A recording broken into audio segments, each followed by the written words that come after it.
Show that the function f of x is a half e to the x plus e to the negative x is convex for all values of x. Actually, this is a function that you probably won't meet in your current courses, but it is called the hyperbolic cosine. If you look at your calculator, if you press the HYP button before you press cos, you'll get the hyperbolic cosine.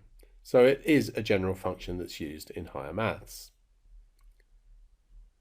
So let's differentiate it. Remember to use the chain rule here, which is where the minus comes from.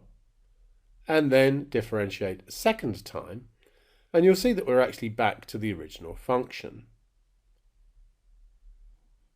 If we look at e to the x and e to the negative x, you'll see that they are never zero and definitely never negative.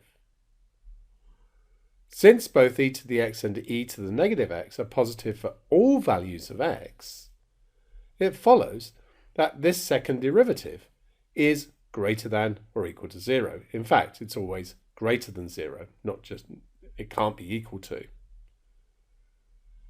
And so the function is always convex.